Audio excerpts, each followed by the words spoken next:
श्री राम जी को देख करके सभी पूर्ण काम हो जाते हैं।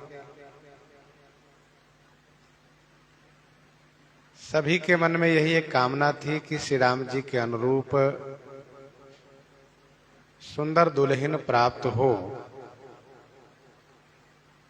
वह मनोकामना पूर्ण हुई, अथवा तो श्री राम जी श्री सीता जी को देख करके पूर्ण काम हुए, क्योंकि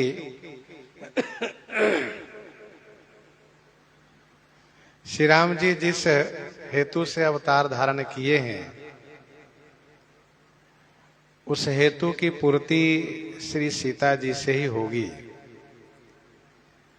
इसलिए श्री राम जी पूर्ण काम हुए। श्री चक्रवर्ती महाराज अवधेश जी तथा श्री भरत लक्ष्मण शत्रुघ्न जी श्री सीता जी को देख करके बड़े आनंदित हुए।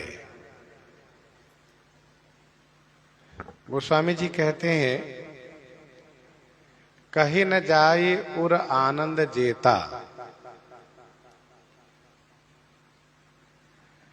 श्री भरतादिक भाई के साथ उनके पिताजी इतने आनंद में डूब गए कि उस आनंद को वर्णन नहीं किया जा सकता है, कहा नहीं जा सकता है।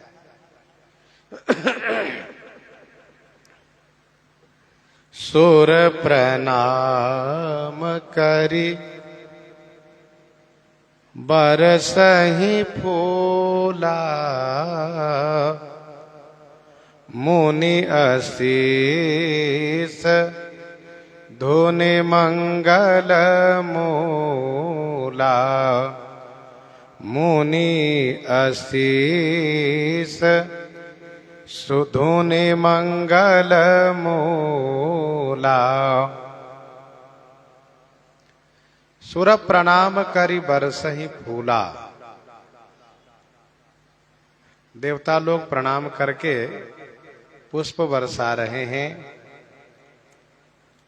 मंगल के मूल मुनि लोग आशीर्वाद की ध्वनि प्रकट कर रहे हैं। बाराती लोग मंडप पर हैं, इसलिए मानसिक प्रणाम किए। देवता आकाश में है, इसलिए वे प्रत्यक्ष प्रणाम किए।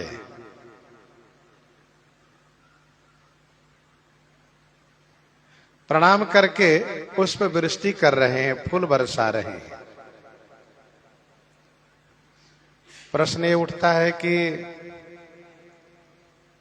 जब देवता लोग मंडप में हैं तो फिर आकाश से कैसे पुष्प बरसा रहे हैं, कैसे वहां से प्रणाम कर रहे हैं? तो इसका समाधान ये है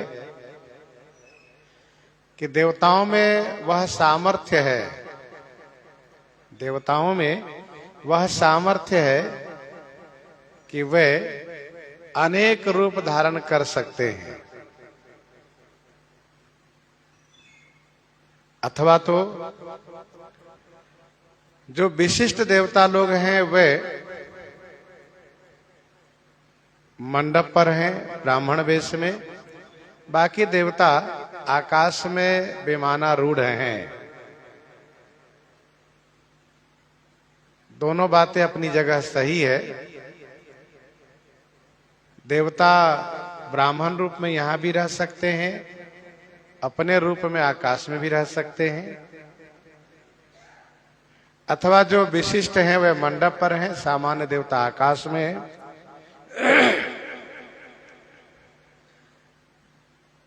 देवता लोग इस बात को जानते हैं कि श्री सीता जी आदि शक्ति हैं, सच्चिदानंद घन पूर्ण ब्रह्म परमात्मा अखिलेश्वर भक्तवत्सल श्री राम जी की आदि शक्ति हैं। जैसे श्री राम जी आदि नारायण ब्रह्म श्री राम है, वैसे श्री सीता जी आदि शक्ति हैं। तो देवता लोग प्रणाम करके पुष्प बरसा रहे हैं। मुनि लोग आशीर्वाद की ध्वनि प्रकट कर रहे हैं।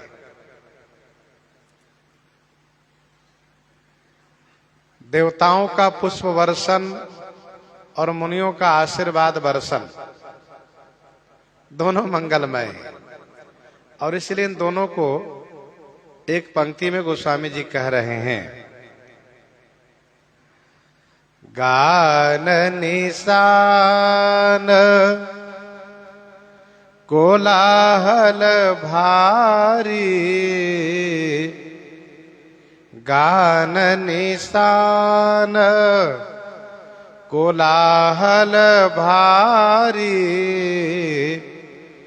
प्रेम प्रमोद मगन नर नारी, प्रेम प्रमोद मगन नर नारी। गान निशान कोलाहल भारी, प्रेम प्रमोद मगन नर नारी।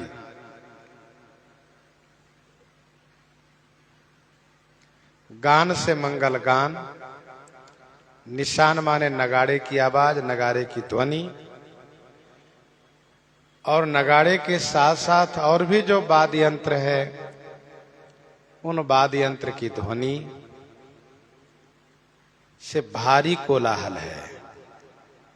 प्रेम प्रमोद मगन नर नारी, नगर के नर नारी प्रेम और प्रमोद में मगन है, डूबे हुए हैं। सुंदर मंगल गायन हो रहे हैं, नगाड़े आदि सुंदर बाजे बज रहे हैं, इसलिए भारी कोलाहल मचा हुआ है। न भयरु नगर कोलाहल होई, न भयरु नगर कोलाहल होई, आपनि पर कछु सुनाई न कोई। इस प्रकार से भारी शोरगुल है, कहीं बाजे बज रहे हैं, कहीं वेद पाठ हो रहे हैं, कहीं आशीर्वाद की वर्षा हो रही है, कहीं फूल की वर्षा हो रही है, कहीं बाजे बज रहे हैं, भारी शोरगुल है। जनकपुर के सभी नर नारी प्रेम और प्रमोद, प्रमोद माने प्रकर्षे नमोद, विशेष आनंद में मगन है, डूबे हुए हैं।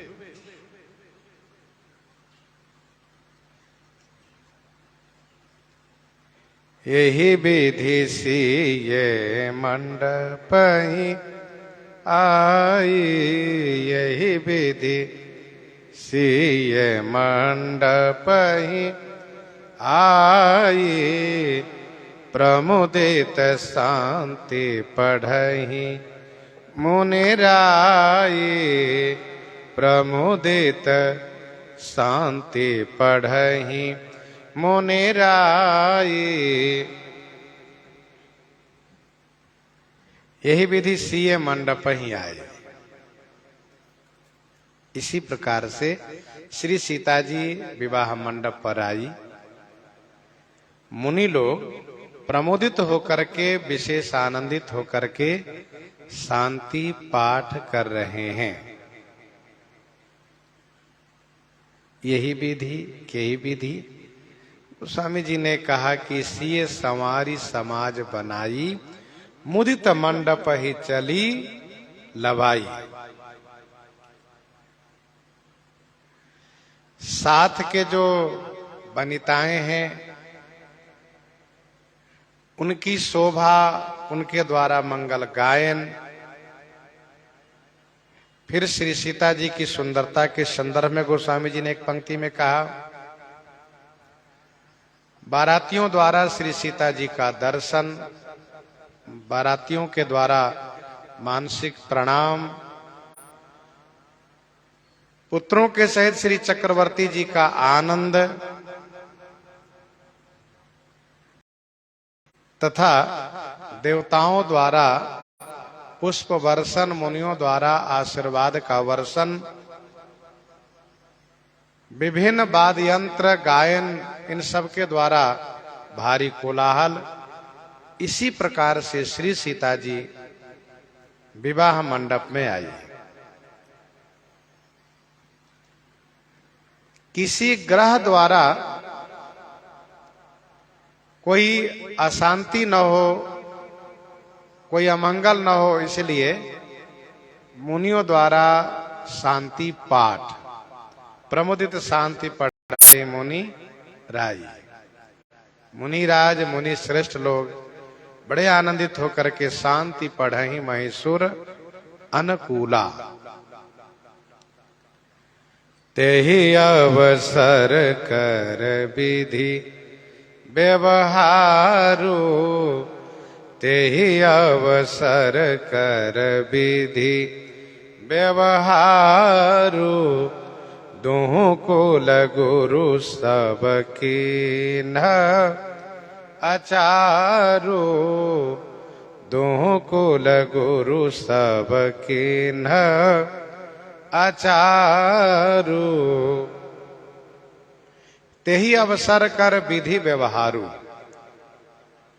तेहि अवसर कर अर्थात उस समय का विधि व्यवहार, उस समय का विधि व्यवहार, जो विधि व्यवस्था है, जो व्यवहार है, जो रीति रिवाज है। दुहु कुल गुरु, दुहु कुल गुरु श्री गुरु वशिष्ठ जी और श्री गुरु शतानंद जी महाराज सब आचारू किन्ह, सब आचारू माने सभी आचरण किए, सभी रीति रिवाज को पूरा किए। विवाह मंडप पर पुरोहित जी, गुरु जी के निर्देशन में ही सारे काम होते हैं। तो श्री राम जी मंडप पर आ चुके हैं। जब श्री किशोरी जी आई हैं तो इस समय का जो विधि व्यवहार है, जो रीति रिवाज है, दोनों कुल गुरु जी महाराज इसको संपादित किए। श्रीमद् वाल्मीकि रामायण में ऐसा वर्णन है कि श्री जनक जी महाराज प्रार्थना किए गुरु जी से, तब गुरु जी महाराज विवाह मंडप पर वेदी बना करके और विवाह का कार्य प्रारंभ किए। गोस्वामी जी कहते हैं यहां पर दोनों कुल गुरु जी पहले से सजग हैं। श्री गुरु वशिष्ठ जी महाराज श्री शतानंद जी को आदेश किए हैं। श्री शतानंद जी श्री राजकुमारी श्री जनक लाडली श्री किशोरी श्री सीता जी को लेकर आए हैं। तो दोनों कुल गुरु जी यहाँ पर सभी मांगलिक कार्य कराने में तत्पर हैं। आचारु करी गुरु गौरी गणपति मुदित विप्र पूजावहि सुर प्रगट पूजा लेहि देहि आशीष अति सुख पावहि आशीष अति सुख पावहि आचारु करी। आचारु माने आचरण, रीति रिवाज को करना। आचारु करी गुरु, गुरु जी महाराज रीति रिवाज को पूरा किए, आचरण किए और विप्र मुदित माने प्रसन्न होकर के गौरी गणपति पूजा वही, ब्राह्मण लोग प्रसन्न होकर के श्री गौरी गणेश जी की पूजा कराने लगे।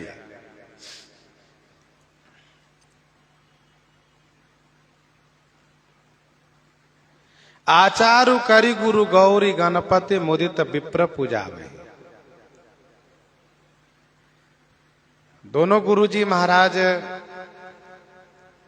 उस समय का जो विधि व्यवहार है, रीति रिवाज है, उसको पूरा कराने के बाद ब्राह्मणों को आदेश दिए। तो अन्य और भी जो ब्राह्मण लोग हैं वे गौरी गणेश की पूजा करा रहे हैं। ध्यान दीजिएगा, ऐसा नहीं कि सब काम गुरुजी ही करा रहे हैं। यहाँ बड़े बड़े ब्राह्मण, विद्वद वरेण्य कहिए, वह बहुत बड़े विद्वान ही नहीं, अपितु ये कहिए कि ब्रह्मादि देवता इस ब्राह्मण वेश बना करके बैठे हैं। तो गुरुजी महाराज का भी तो अनुभव होगा, उनका भी तो अनुमान होगा, उनके मन में भी तो बात आ रही होगी कि ये सब कोई बड़े ब्राह्मण लोग हैं, इसलिए इनको भी मौका देना चाहिए। देखो, मौका देना चाहिए सबको, ऐसा नहीं केवल हम ही अकेले सब काम करें सो नहीं, औरों को भी मौका देना चाहिए। तो दोनों गुरुजी महाराज विधि व्यवहार संपन्न करा करके ब्राह्मणों को इशारा किए। ये ब्राह्मण लोग प्रसन्न हो गए, खुश हो गए। श्री शंकर जी, श्री ब्रह्मा जी, श्री विष्णु जी सब यहीं तो बैठे हैं ब्राह्मण वेश में। तो गौरी गणेश की पूजा करा रहे हैं। अच्छी बात यह है कि कुछ विशिष्ट देवता लोग ब्राह्मण वेश में यहाँ पर उपस्थित है, वेद मंत्र का पाठ कर रहे हैं, शांति पाठ में सम्मिलित हो रहे हैं, गौरी गणेश की पूजा करा रहे हैं। तो पूजा करा रहे हैं तो जिनका नाम ले रहे हैं वे देवता यहाँ पर प्रत्यक्ष प्रकट भी हो जा रहे हैं। अब सर्वप्रथम विवाह में गणेश जी की पूजा होती है। भाई कर्मकांड में सर्वप्रथम गौरी गणेश की पूजा की विधि है। मुनि अनुशासन गणपति पूजो शंभु भवानी। गोस्वामी श्री तुलसीदास जी महाराज उस परंपरा को, उस नियम को निर्वाहन किए श्रीमद् रामचरितमानस जी की रचना करते समय में कि मांगलिक कार्य में पहले गणेश जी का स्मरण होना चाहिए। गणेश जी प्रथम पूज्य हैं, इसीलिए उन्होंने कहा वंदे वाणी विनायको। आचारु करि गुरु गौरी गणपति मुदित विप्र पूजा वही। जानकी मंगल 160 पद में गोस्वामी जी ने लिखा है, लय लय नाम सुवासिनी मंगल गावै। ब्राह्मण लोग जब वेद मंत्र के द्वारा गौरी गणेश की पूजा करा रहे हैं, श्री गौरी जी श्री गणेश जी की पूजा करा रहे हैं, तो वहीं पर सुवासिनी गौरी गणेश जी के लिए मंगल गीत भी गा रही है। वेद मंत्र पाठ का जितना महात्म है, सुवासिनी द्वारा मंगल गीत का भी उतना ही महात्म है। इसलिए दोनों चल रहे हैं, मंगल गीत और मांगलिक वेद मंत्र का पाठ। सुर प्रगति पूजा लेहि देहि अशेष अति सुख पावहि। देवता प्रकट हो जा रहे हैं, जिनकी पूजा हो रही है वे देवता प्रकट होकर के, गणेश जी की पूजा हुई, गणेश जी प्रकट हुए। ब्राह्मण बड़े खुश हो गए, आगे गणेश जी महाराज। और जगह हम पूजा कराते हैं तो गणेश जी नहीं आते हैं, उनके पूजन का भाग उनके नाम से हम रखते हैं, गणेश जी के लिए अर्पित। लेकिन यहाँ गणेश जी पहले प्रकट हो गए, गौरी जी प्रकट हो गई। उसी क्रम में जिनकी जिनकी पूजा हो रही है सब देवता प्रकट हो रहे हैं। गोस्वामी जी कहते हैं सुर प्रगति पूजा ले ही। अब जब प्रकट होकर के पूजा ले रहे हैं तो फिर प्रकट रूप में आशीर्वाद भी दे रहे हैं। बढ़िया मौका है, आज आशीर्वाद देने का मौका है। इसलिए आशीर्वाद भी देते हैं। ऐसा नहीं कि हमारे स्वामी का विवाह हम आशीर्वाद कैसे दें। एक बात आप समझे रहिए, जैसे नाट्य मंच होता है, रंगमंच, जिस मंच पर नाटक किया जाता है, लीला की जाती है, तो उस समय जिस पात्र को जो अभिनय प्रस्तुत करने के लिए दिया जाता है, उसी के अनुरूप उसको अभिनय प्रस्तुत करना होता है। अब उस समय वह ये नहीं देखता है कि इस रंगमंच पर, नाट्य मंच पर हम क्या बने और पिताजी क्या बने हैं, चाचा जी क्या बने हैं, रिश्ते में जो चाचा लगते हैं, दादा लगते हैं, वे क्या बने हैं, ये उस बात पर वहां पर नहीं ध्यान रखते, बल्कि उनको जो जिम्मेदारी दी गई है, उनको जो एक अभिनय प्रस्तुत करने के लिए पद दिया गया है, उसी के अनुरूप कला प्रस्तुत करते हैं।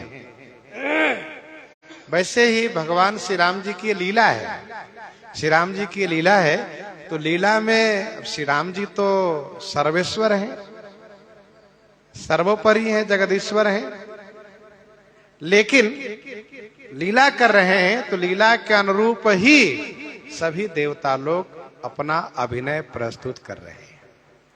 गुरु जी जानते हैं कि श्री राम जी ब्रह्म है, फिर भी प्रणाम करवाते हैं, पूजा करवाते हैं। क्यों? गुरु पद पर है। तो सुर प्रगट पूजा ले ही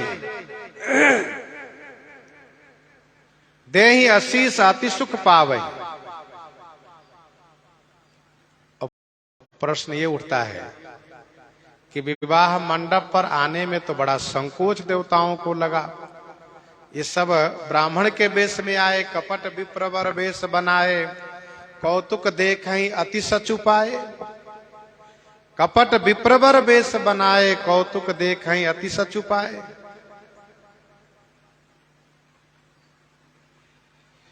तो अब जब प्रकट होकर के पूजा ले रहे हैं, आशीर्वाद दे रहे हैं, तो क्या अब संकोच नहीं हो रहा है? इसका समाधान ये है कि अब संकोच इसलिए नहीं लग रहा है क्योंकि अब जो प्रकट हो रहे हैं तो लोग यह मानेंगे कि ये ब्राह्मण के द्वारा मंत्र उच्चारण का प्रभाव है, पूजा करने का प्रभाव है। ये ब्राह्मण द्वारा अर्चन की महिमा है। और पहले संकोच इसलिए था कि तब आते तो लोग पूजा करते और लोग समझ जाते कि जिनका विवाह है, उनके विवाह में जब ऐसे देवता लोग आए हैं तो ये कौन है, इस बात को लेकर संकोच था। लेकिन अभी तो पूजा हो रही है और पूजा में देवता प्रकट होते हैं और सोच रहे हैं कि लोग तो यही कहें कि ये तो इन ब्राह्मण की विशेषता है।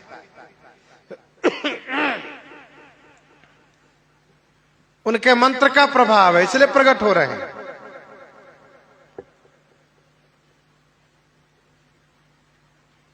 जैसे जब श्री श्रृंगी ऋषि जी महाराज, श्री चक्रवर्ती महाराज अवधेश जी के पुत्रेष्टि यज्ञ कर रहे होते हैं, तो वे यज्ञ कुंड में आहुति देते हैं। आहुति देते हैं, गोस्वामी जी कहते हैं भगति सहित मुनि आहुति दिन है। भगति सहित मुनि आहुति दिन है, तो प्रगटे अग्नि चरु कर लीन है। अग्निदेव प्रकट हो गए चरु लेकर के। इसमें लोगों ने ये माना कि ये श्री श्रृंगी ऋषि जी की विशेषता है, ये इनकी महिमा है। इन्होंने आहुति दी, अग्निदेव प्रकट हो गए। वैसे यहां पर ब्राह्मण लोग जब पूजन कराते हैं तो देवता प्रकट हो जा रहे हैं, और प्रकट होने का केवल यही एक उन लोगों को लाभ दिख रहा है, देवताओं को, कि आज हमें अपने स्वामी के हाथ से पूजन का भाग प्राप्त हो रहा है, पूजन की सामग्री प्राप्त हो रही है, हमें वह भोग प्राप्त हो रहा है। तो श्री राम जी के हाथ से लेने के लिए प्रकट हो रहे हैं, अपना सौभाग्य मान करके। लेकिन लोग तो यही समझ रहे हैं कि ब्राह्मणों द्वारा मंत्र उच्चार की महिमा है, पूजन की महिमा है। आज भी ये माना जाता है कि जो जितने उच्च कोटि के अर्चक होंगे उनके द्वारा उतना ही अधिक विशेष लाभ होगा, उतना ही अधिक देवता प्रसन्न होंगे। क्योंकि अर्चन में जितना अधिक शुद्धता के साथ, पवित्रता के साथ आचार विचार मंत्रोच्चार जब होता है तो देवता बड़े प्रसन्न होते हैं। इसलिए देवता लोग प्रकट हो रहे हैं अपना सौभाग्य समझ करके।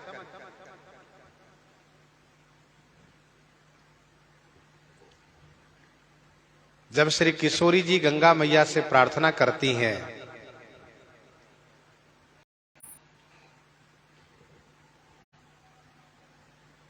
कि हे गंगा मैया, आप ऐसी कृपा करें कि मैं कुशलता पूर्वक अपने प्राणनाथ और देवर के साथ वापस लौटूं।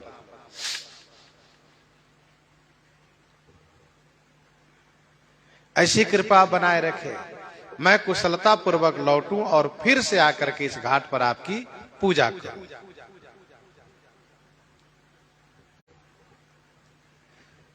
तो गंगा मैया प्रकट हो जाती है। वहीं गंगा मैया से प्रकट होकर गंगा की धारा से आवाज आती है, कहती हैं आपने जो मेरी विनती की है यह आपने मुझे बड़प्पन प्रदान किया है।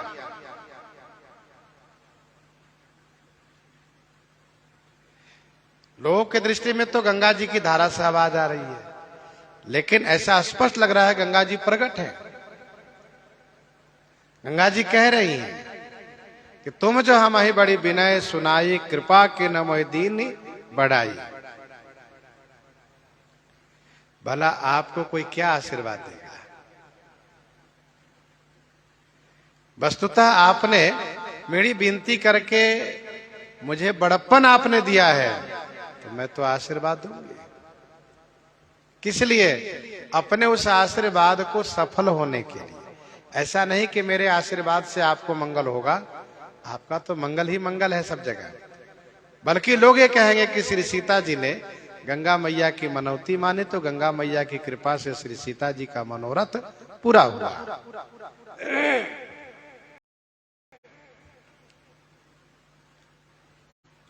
सुनो रघुवीर प्रिया वैदेही, तव प्रभाव जग विदित न की।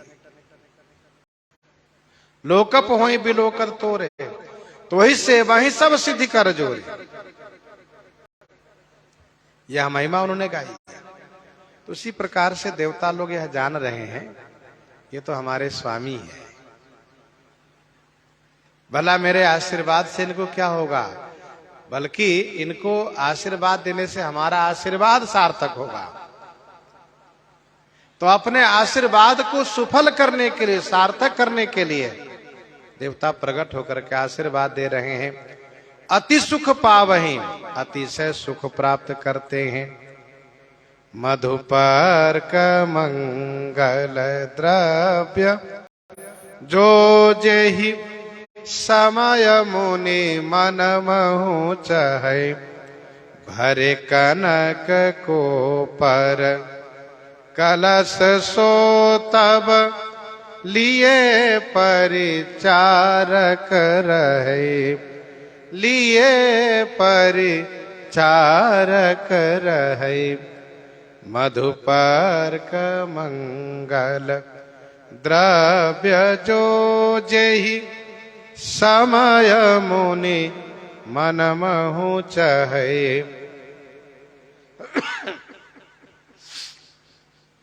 मधुपर्क मंगल द्रव्य जो जेहि समय मुनि मन महु चाहे। मधुपर्क, मधुपर्क उसे कहते हैं जिसमें 3 पौआ दही हो, एक पौआ मधु हो और एक पौआ घृत हो। 3 भाग दधी, 1 भाग शहद मधु और 1 भाग घी।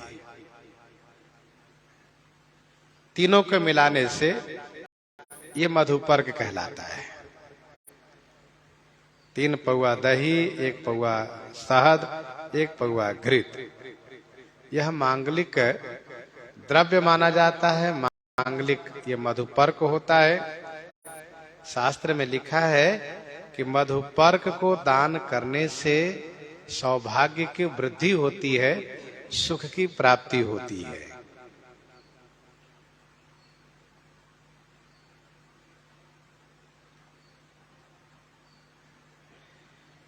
अब रही बात, इसमें और भी लोग कुछ मिला देते हैं, माखन मिश्री चीनी वगैरह मिला देते हैं, लेकिन तीनों की बात कही गई है, दधी मधु घृत। हाँ, ये है कि मांगलिक वस्तुओं में, मांगलिक द्रव्य में, जैसे कि औषधि है, चंदन है, कुश है, तीर्थ जल है, पान है, सुपारी है, लौंग है, इलायची है, दुर्वा दल है, रोड़ी चंदन है, इत्यादि ये सब मांगलिक वस्तु में है। मधुपर्क के अलावा दधी अलग से रखा रहता है, उसमें दधी है, दूध है, घी है, ये सब अलग से रखा जाता है मांगलिक वस्तुओं में। तो मधुपर्क मंगल द्रव्य, मधुपर्क और मांगलिक द्रव्य जो जेहि समय मुनिमन महु चाहे, जेहि समय जो मुनि लोग मधुपर्क मंगल द्रव्य मन महु चाहे, मन में चाहते हैं। जेहि समय माने जिस समय में मधुपर्क मांगलिक द्रव्य आदि जो वस्तुएं मुनि मन में चाहते हैं। तो आप समझ गए होंगे कि मधुपर्क बनता है दही, शहद और घी मिला करके। और मांगलिक द्रव्य में जो मांगलिक वस्तुएं हैं, दधि दुर्वा रोचन फल फूला, नव तुलसी दल मंगल मूला। मुनि लोग मन में चाहते हैं कि अभी हमको मधुपर्क चाहिए, अभी तीर्थ जल चाहिए, अथवा चाहते हैं कि अभी औषधि चाहिए, अभी चंदन चाहिए, अभी कुश चाहिए। तो जैसे ही मन में चाहते हैं, मन में बात हुई कि भरे कनक को पर कलश सो तब लिए परिचारक रहे, लिए परिचारक रहे। भरे कनक को पर कलश, थोड़ा थोड़ा कटोरी में लेके नहीं लिए के आते हैं। ये नहीं कि थोड़ा सा कटोरी मिले, थोड़ा गिलास मिले, सो नहीं। तो गोस्वामी जी कहते हैं कनक कोपर और कनक कलश, सोने के कोपर माने पारात में भर करके और सोने के कलश में भर करके। कनक कोपर कनक कलश भरे, कौन? सो माने वह सभी वस्तुएं। तब लिए परिचारक रहे, परिचारक माने सेवक लोग, तब लिए खड़े रहते हैं और तुरंत प्रेषित करते हैं, तुरंत निवेदित करते हैं, महाराज इसको लीजिए। मुनि मन में चाह रहे हैं कि अभी तीर्थ जल चाहिए, तो तुरंत एक सेवक कहता है महाराज ये सभी तीर्थों का जल है। ऐसा? हाँ। अरे वाह, तुमको कैसे पता महाराज? तुमको कैसे पता कि हमको तीर्थ जल चाहिए? कहा महाराज अभी आप तो मन में सोच रहे थे। देखिए, समय से कार्य तब होता है जब कार्य करने वाले, कराने वाले सब जानकार हो और साथ साथ सजग हो। ऐसा नहीं कि अब तीर्थ जल मांग रहे हैं तो अच्छा लेकर आ रहे हैं, अब गए लेने तब तक बेचारे पंडित जी क्या करेंगे, चलो तो और आगे वाला विधि कराते हैं, जब तक लेकर आते हैं। तो सो नहीं, भरे कनक को पर कलश सो तब लिए परिचारक रहे।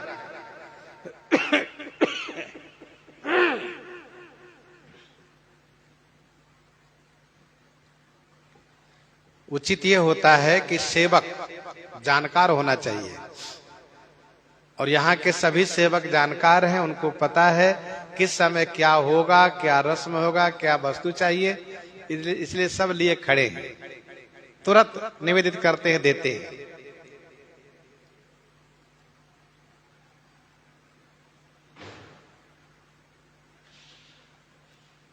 भरे कनक को पर कलश सो तब लिए परिचारक रहे। सोने की पारात में, सोने के घड़े में सब भरकर लाते हैं, भरकर लेकर रखे हैं, लाते नहीं, लेकर रखे हैं, बड़े हैं, तुरंत देते हैं।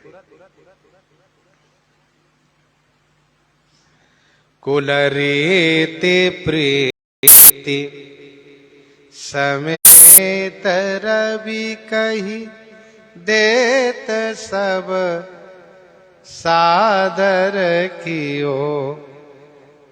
यही भांति देव पूजाई सीतहि सुभग सिंघा सन दिए। सुभग सिंघा सन दिए। कुल रीति प्रीति समेत रवि, भगवान सूर्य विवाह मंडप पर आए हुए हैं। आप भी ब्राह्मण वेश में आए हुए हैं, अथवा यूं कहिए कि वृद्ध क्षत्रिय के वेश में ही आए हैं। प्रीति समेत कुल रीति कही देत। रवि प्रीति समेत कुल रीति कही देत, सब सादर कियो, सब आदर पूर्वक किए गए।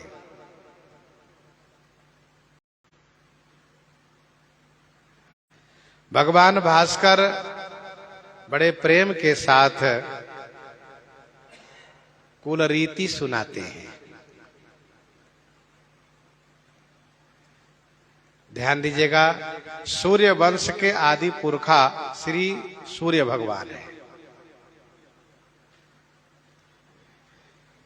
सूर्य वंश में, इनके वंश में भगवान श्री राम जी का अवतरण हुआ है, इसलिए भगवान सूर्य बड़े आनंदित हैं, बड़े प्रमोदित हैं, यह सोच करके कि मैं तो भाग्यशाली हुआ, गौरवान्वित हुआ।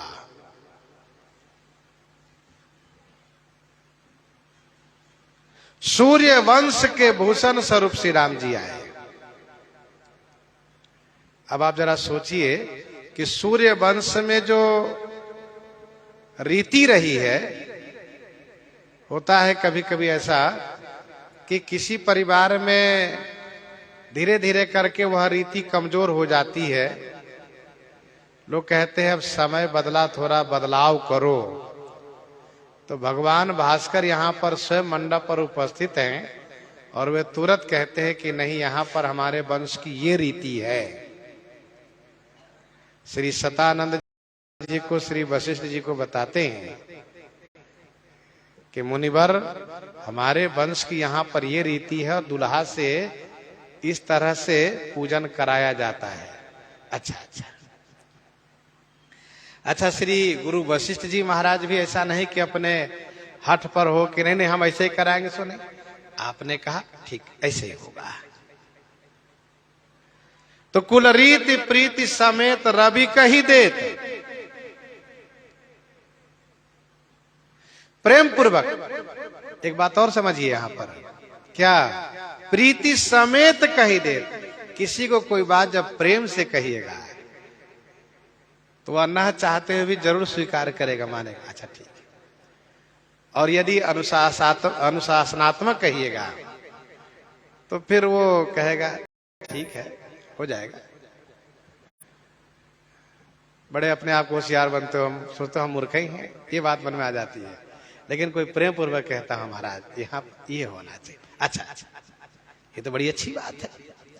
तो कुल रीति प्रीति समेत बड़े प्रेम के साथ भगवान भास्कर कुल की रीति बताते हैं।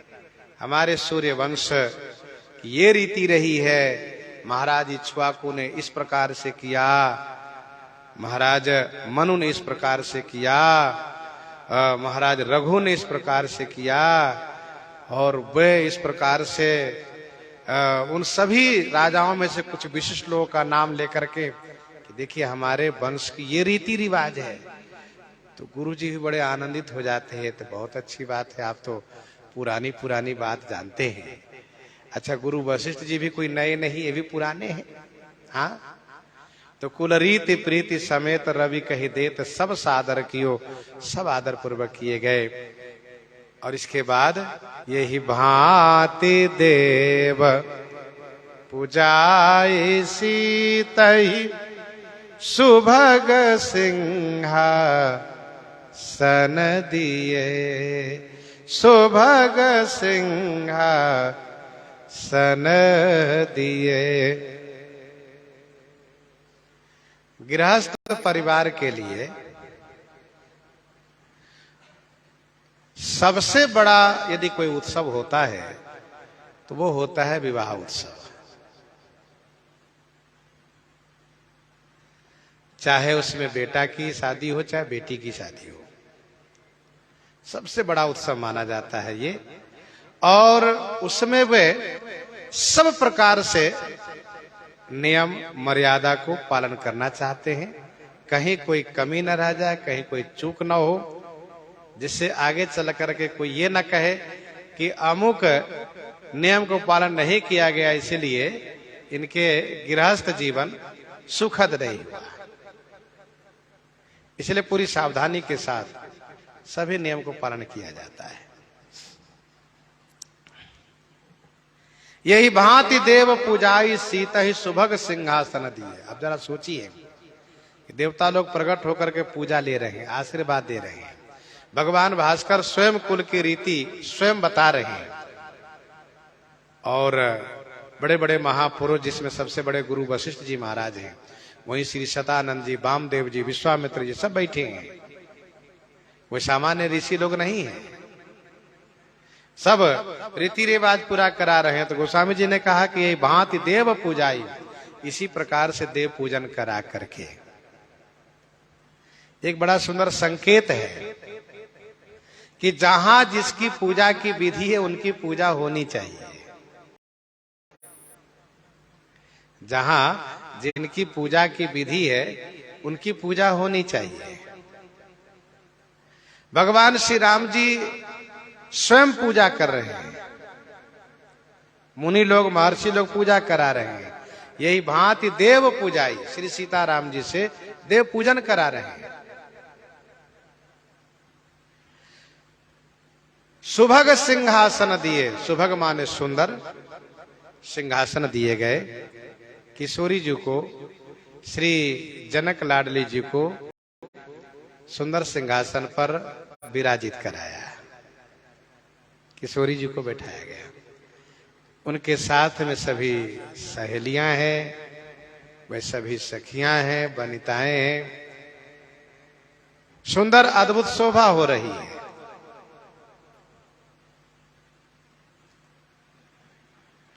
श्री राम जी को पूजन करा करके मंडप पर बैठाया गया है, श्री किशोरी जी को पूजन करा करके मंडप में बैठाया गया।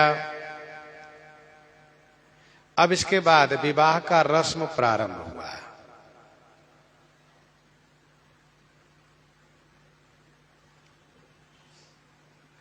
सिय राम अब लोकनि परस्पर प्रेम काहु न लखि परै मन बुद्धि बर बानी अगोचर प्रगट कबीर कैसे करई, प्रगट कबीर कैसे करई।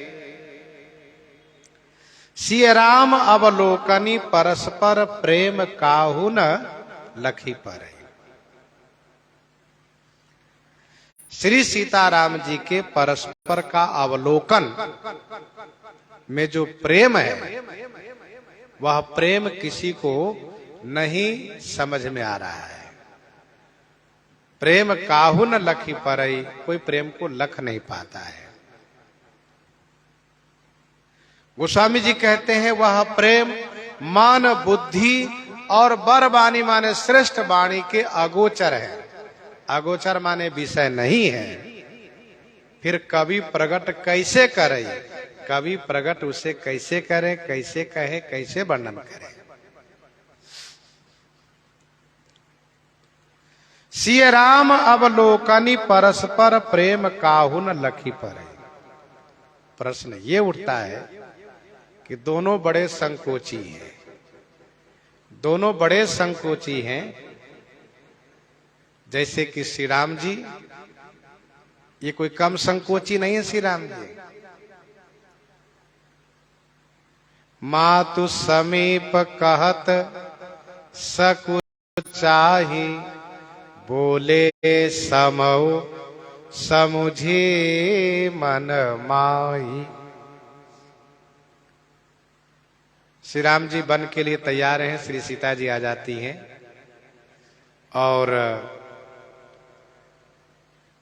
उनको देख करके श्री माता कौशल्या जी का हृदय घबरा जाता है और श्री कौशल्या जी श्री राम जी से श्री किशोरी जी की सुकुमारता को कह करके घर में रहने के लिए, रखने के लिए कहती हैं कि राघव आप कहो कि श्री सीता जी घर में रहे,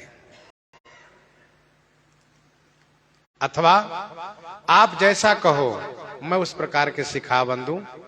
यदि साथ में लिए जाना हो तो उसके अनुरूप सिखावन मैं दूं, और घर में रहेंगी, घर में रखना हो तो उसके अनुरूप मैं सिखावन दूं। तो श्री राम जी को लगता है कि मुझे ही कहना चाहिए, यहां पर ज्यादा अच्छा होगा। तो श्री राम जी को कहने बड़ा संकोच लगता है। विवाह के 12 वर्ष हो गए, लेकिन मां के सामने में श्री सीता जी से बात करने बड़ा संकोच लगता है। मां तो समीप कहत सकुचाई। ये भारतीय संस्कृति का शिष्टाचार है।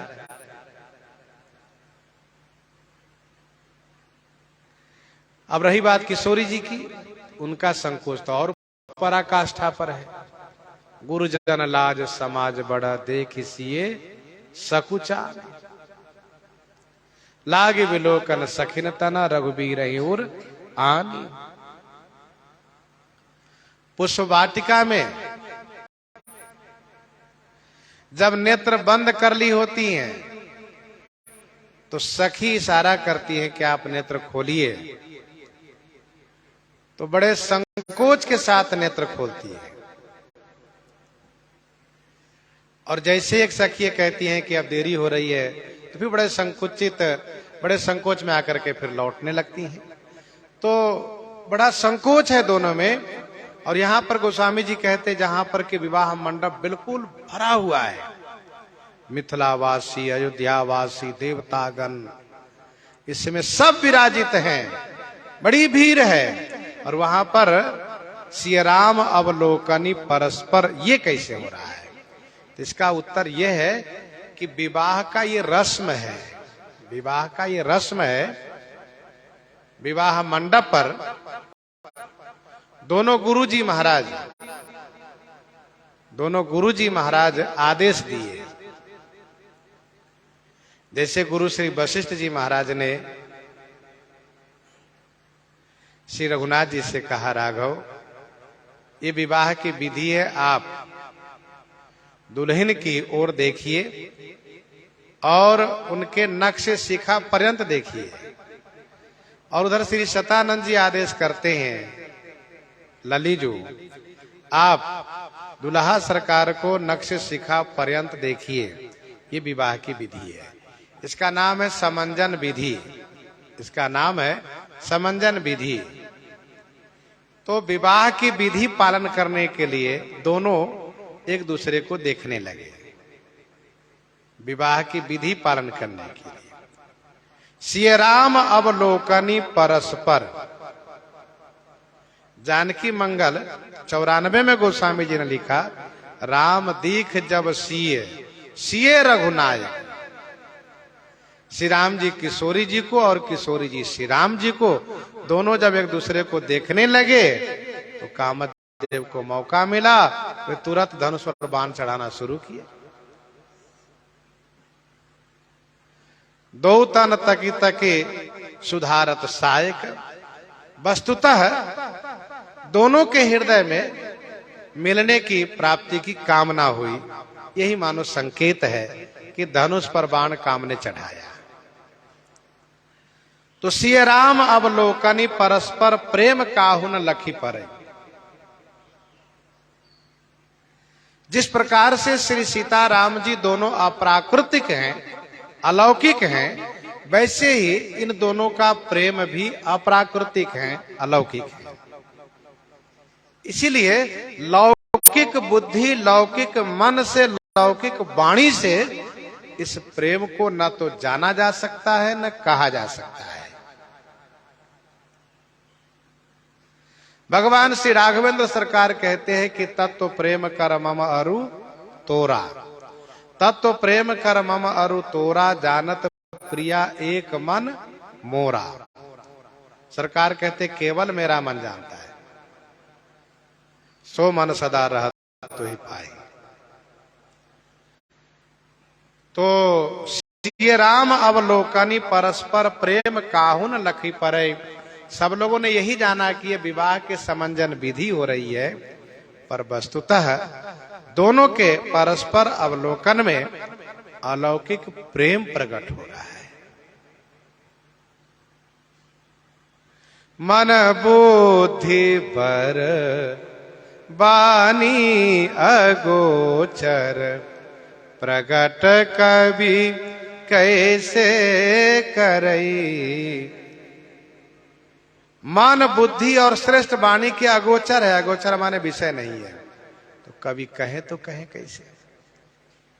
मन पहुंच नहीं पा रहा है, बुद्धि पहुंच नहीं पा रही है, वाणी की पहुंच नहीं है, तो कहे कैसे।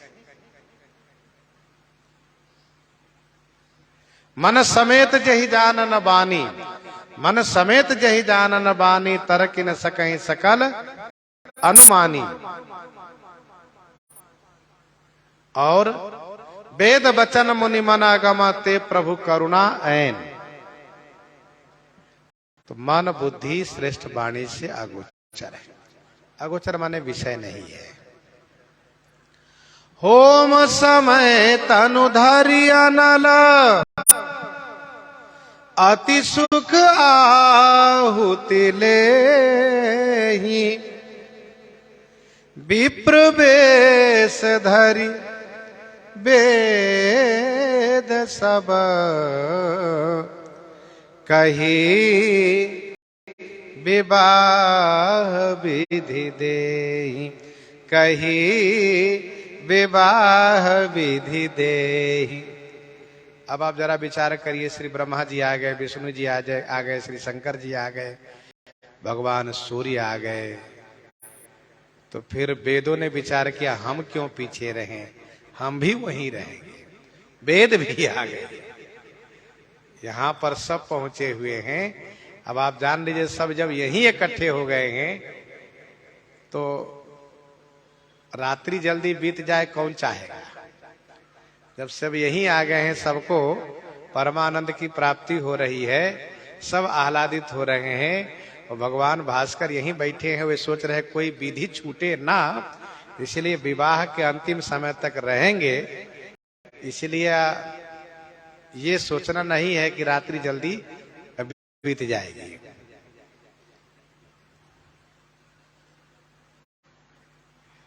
अब आजकल विवाह के विधि बहुत अब संक्षिप्त होती जा रही धीरे धीरे।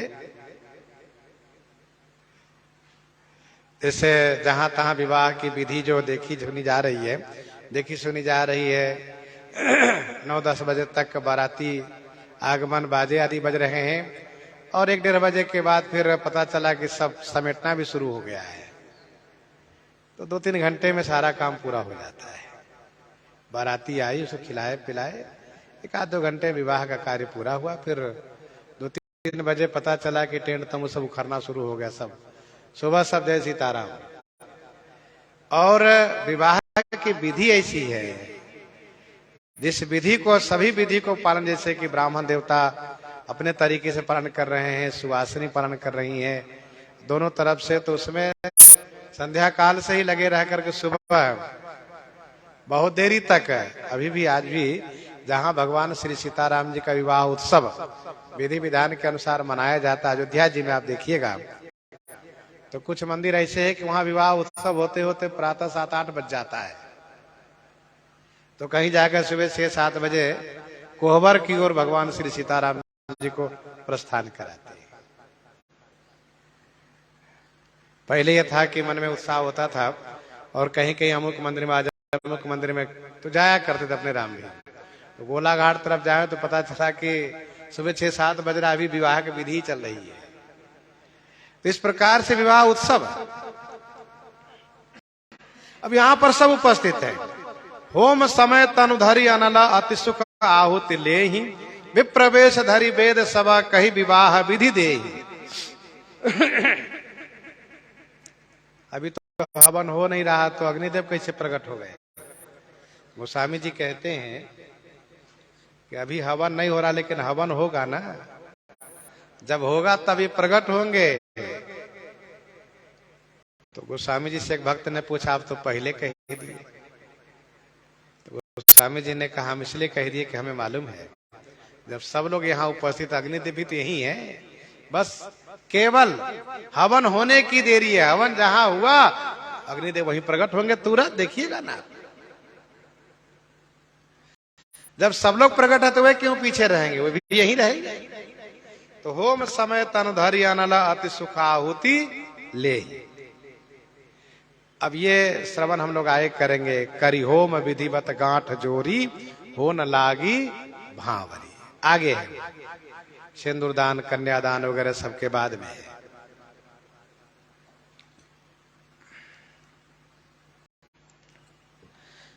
होम समय तनुधरि अनल। अनल माने अग्निदेव शरीर धारण करके प्रकट होंगे और प्रकट होकर के अति सुख आहुति ले। जब भगवान श्री राम जी के द्वारा आहुतियां दी जाएगी तो अग्निदेव प्रकट होंगे और हाथ में लेंगे आहुति, इसमें रखिए। हवन काल में अग्नि की लपटें जब बढ़ती हो, खास करके जब आहुति दे रहे हैं आप, और अग्नि की लपटें जब बढ़े तो समझना चाहिए अग्नि तो बहुत खुश है, मानो वे खुश होकर के आहुति ले रहे हैं।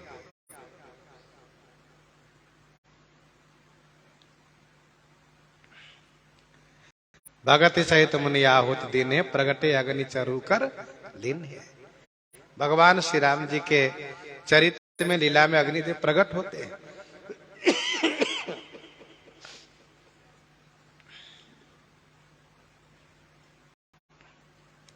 बंदी बेश वेद तब आए जहां श्री राम। कब? जब श्री राम जी राजा बनेंगे तब, क्योंकि वहां पर भाट लोग गुण गाते हैं, इसलिए वेद भाट बन करके आएंगे।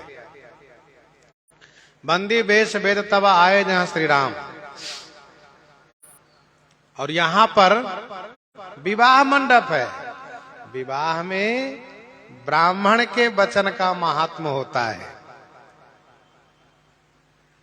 ब्राह्मण वचनात् सर्व परिपूर्णमस्तु। मांगलिक कार्य में, विवाह कार्य में ब्राह्मण वचनात् सर्व परिपूर्णमस्तु। ब्राह्मण के वचन से ही पूर्ण होता है। ब्राह्मण महिषुर है,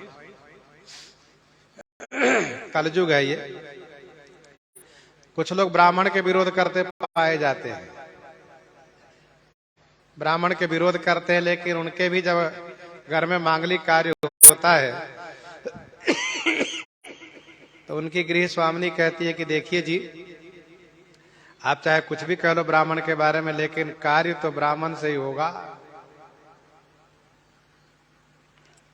यहाँ के ब्राह्मण है, चाहे जहां से बुला लो, लेकिन ब्राह्मण से होगा।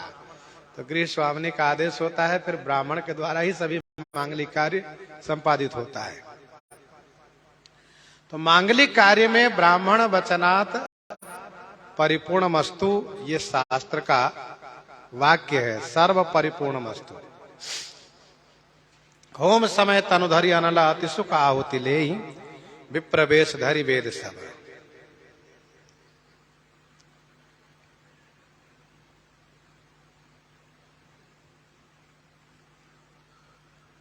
कही विवाह विधि दे।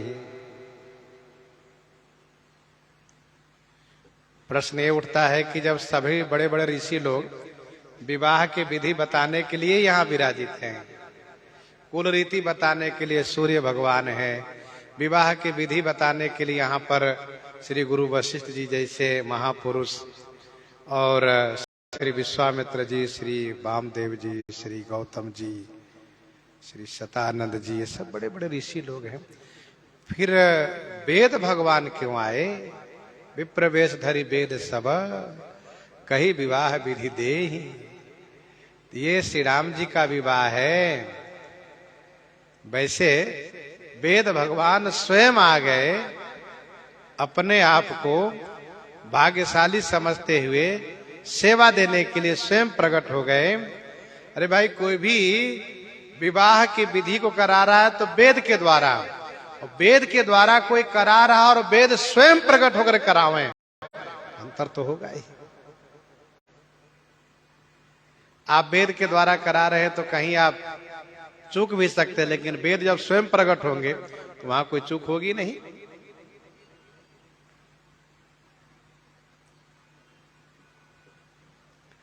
भगवान श्री सीताराम जी के विवाह में सब उपस्थित हो रहे हैं, सब आएंगे। ये सब इनकी सेवा है। जैसे श्री राम जी के अवतार काल में सब अपनी अपनी सेवा देते हैं।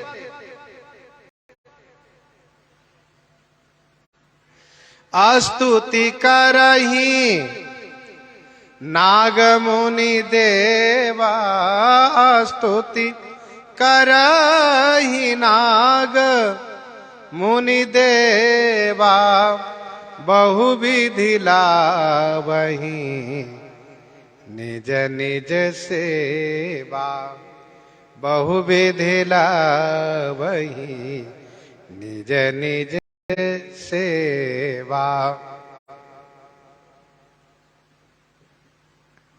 असुर नाग खग नर मुनि देवा, असुर नाग खग नर मुनि देवा, आय करहि रघुनायक सेवा, आय करहि रघुनायक सेवा। तो अपनी अपनी सेवा देने आए हैं।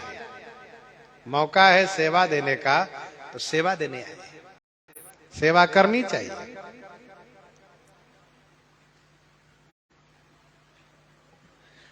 विप्रवेश धरि वेद सब, कही विवाह विधि देहि। अच्छा, जब जैसी सेवा की आवश्यकता हो वैसी सेवा के लिए वैसा ही वेश बनाते हैं। जैसे श्री राम जी वन में निवास कर रहे होते हैं, तब कौन सी सेवा करते हैं? कहा मधुकर खग मृग तनुधरि देवा, मधुकर खग मृग तनुधरि देवा, करहि सिद्ध मुनि प्रभु कै सेवा। मधुकर खग मृग तनुधरि देवा, करहि सिद्ध मुनि प्रभु कै सेवा। तब वो सेवा करते हैं। यहाँ विवाह मंडप है, इसलिए सब सेवा दे रहे हैं। जनक पाट महिखी जग जानी, सिय मातु किमी जाई बखानी, सिय मातु किमी जाए बखानी। गोस्वामी जी महाराज अब श्री सुनैना जी का परिचय दे रहे हैं, उनकी महिमा गा रहे हैं। जनक पाट मही जग जानी। श्री सुनैना जी महाराजा श्री जनक जी की पाट महकी है। पाट महकी माने पटरानी। पाट महकी माने पटरानी।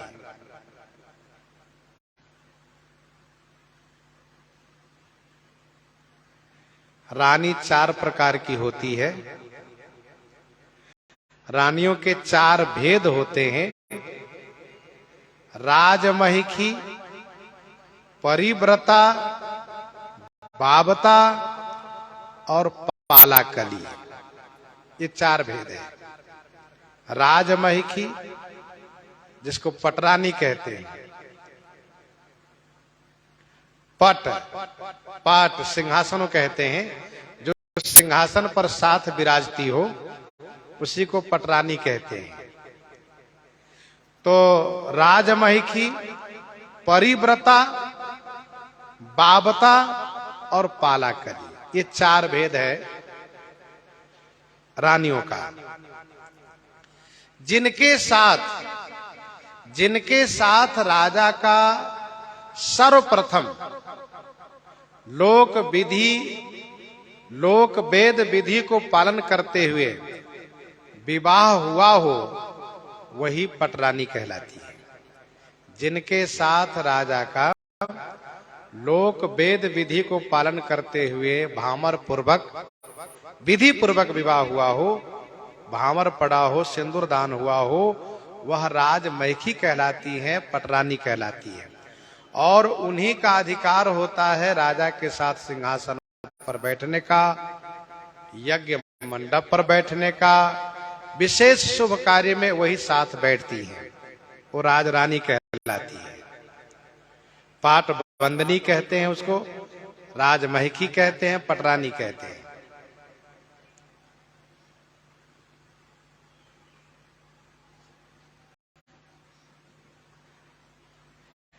इसके बाद जब दूसरा विवाह राजा का होता है, इसके बाद जो दूसरा विवाह राजा का होता है उसी को परिव्रता कहते हैं। उसी को परिव्रता कहते हैं। राजमहिखी के अनुपस्थिति में, जैसे किसी कारणवश राजरानी, पटरानी सिंहासन पर साथ नहीं बैठ सकती हैं, यज्ञ में नहीं बैठ सकती हैं, उस परिस्थिति में परिव्रता का अधिकार है, वो राजा के साथ बैठ सकती है।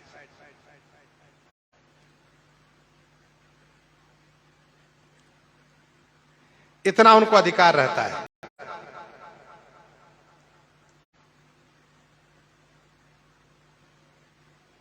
इसके बाद जो तीसरी रानी होती है जिनका नाम है बाबता, ये 4 प्रकार में से एक बाबता तीसरी है। ये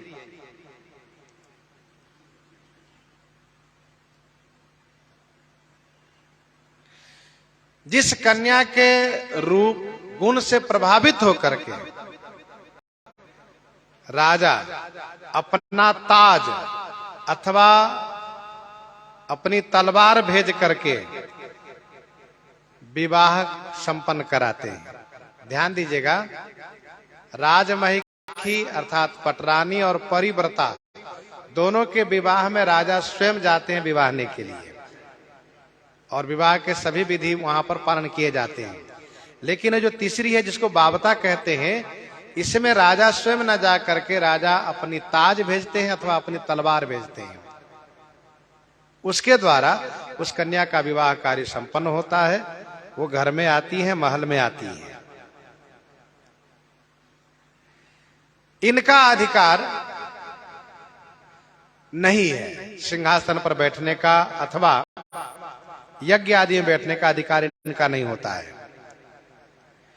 राजा के रानी होने के नाते सभी सुख के अधिकारिणी होती है, लेकिन वह राजा के साथ सिंहासन पर नहीं बैठ सकती, यज्ञ में नहीं बैठ सकती है। ये बाबता है। एक बात और प्रसिद्ध है, राजा का बेटा राजा होता है, रानी का बेटा नहीं।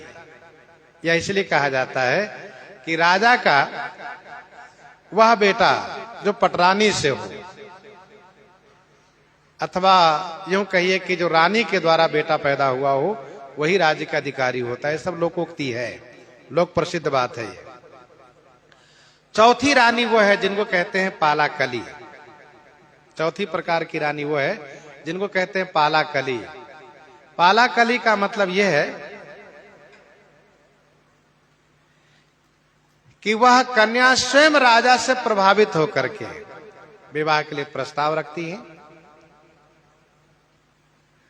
और वह राजमहल में सम्मान पूर्वक आती हैं। उनको रानी का अधिकार दिया जाता है। चौथे प्रकार की रानी होती है, उसको पालाकली कहा जाता है। लेकिन उनका एक नाम और होता है। यद्यपि सभी रानी के हृदय में दासी भाव तो होता ही है, लेकिन पालाकली नाम की जो रानी होती है उनमें विशेष रूप से अपने आप में दासी भाव ही रहता है। ये चार प्रकार की रानी राजाओं को होती थी। गोस्वामी जी कहते हैं जनक पाट महकी जग जानी। श्री चक्रवर्ती जी महाराज दशरथ जी की बहुत रानियां थी, श्री जनक जी की भी और रानियां थी। आयु जनक राज रानी वासु आगे कहा जाएगा। तो जनक पाट महकी, श्री जनक जी महाराज की पाट महकी है, पटरानी है, योगी राज ज्ञान के निधि श्री जनक जी की पटरानी है। आप सोच सकते हैं कि वह योग्यता, वह वैदुष्यता, वह प्रतिभा श्री सुनैना जी में भी है। तभी तो इनके लिए कहा गया कि को विवेक निधि बल्लभई, को विवेक निधि बल्लभई तुम्हें सकई उपदेश, को विवेक निधि बल्लभई तुम्हें सकई उपदेश। ये विवेक निधि की बल्लभा है, प्रिया है। सीए मातु, दूसरा श्री सीता जी की माता है। श्री सीता माता होने का सौभाग्य इन्हीं को मिला है। गोस्वामी जी कहते हैं किमी जाई बखानी, में कैसे बखान करूं। सुजस सुकृत सुख सुंदरता सब समेटि विधि रची बनाई, सब समेटि विधि रची बनाई।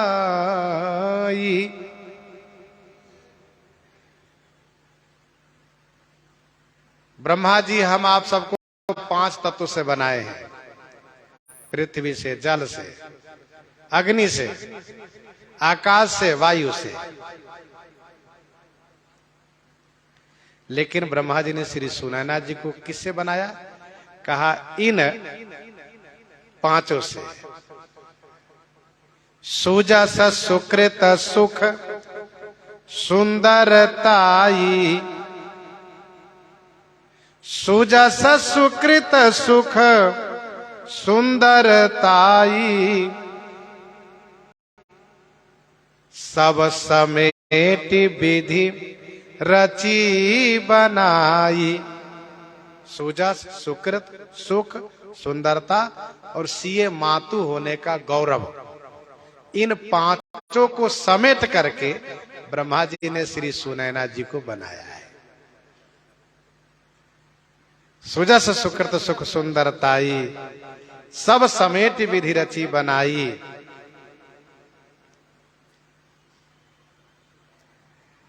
श्री सुनैना जी की महिमा बखान करते हुए गोस्वामी जी ये कहते हैं कि समय देख करके मुनि आदेश करते हैं तो सुवासिनी श्री सुनैना जी को अब मंडप में लेकर आती है और फिर श्री सुनैना जी के सौभाग्य का वर्णन गोस्वामी जी करते हैं। गोस्वामी जी महाराज श्री सीता जी की माता होने के नाते विशेष रूप से इनके भाग्य की बड़ाई कर रहे हैं। प्रसंग को यहीं पर हृदयंगम करते हैं। आइए श्रवण करते हैं श्री भक्तमाल जी से।